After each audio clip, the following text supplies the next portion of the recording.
यमदूत कैसे नहीं हो, ये बताओ।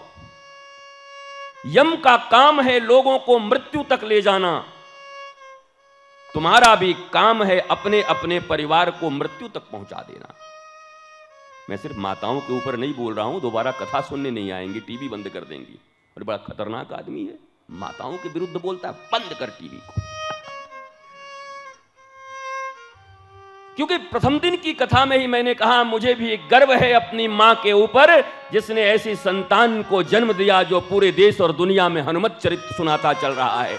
वो भी मां ही है, वो भी तो मां ही है, वही गर्भ में धारण करके जन्म दी है। तो मां और पिता के विरुद्ध हम कैसे हो सकते हैं? मातृदेवो भव, पितृदेवो भव, आचार्य देवो भव। आचार्य और गुरु का नंबर तो तीसरा है। जब ये दो गुरु चूक जाते हैं तो तीसरा क्या करेगा?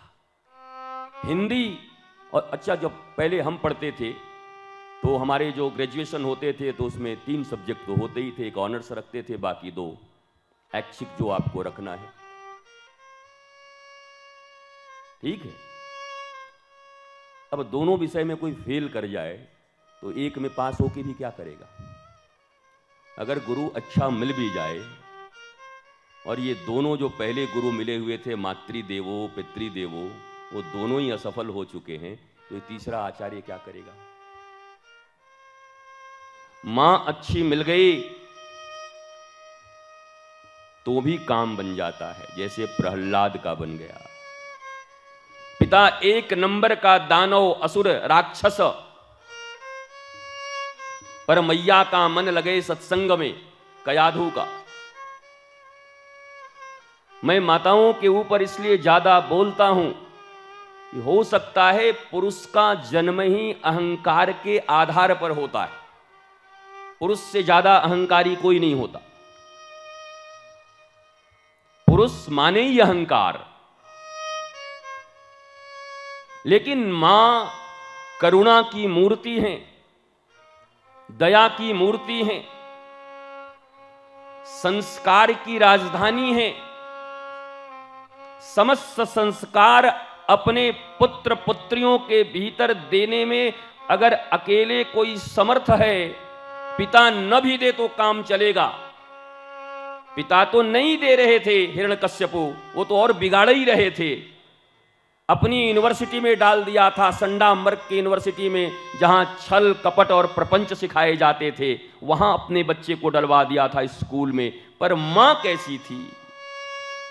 मां नारद के प्रति, गुरुदेव नारद के प्रति बड़ी उनकी रुचि, जीवन में उनको गुरु माना और अपने बच्चे को कह दिया कि देख, मैं पतिव्रता हूं पर मैं गांधारी की तरह नहीं हूं।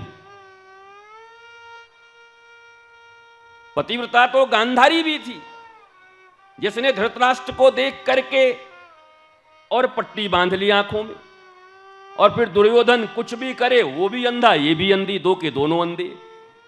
पुत्र को संस्कार देने का समय है तो अंधा बन के बैठे हैं। अच्छा चलो, आंखों के अंधे होते तो काम चल जाता। सूरदास भी हैं, बिल्लो मंगल भी हैं।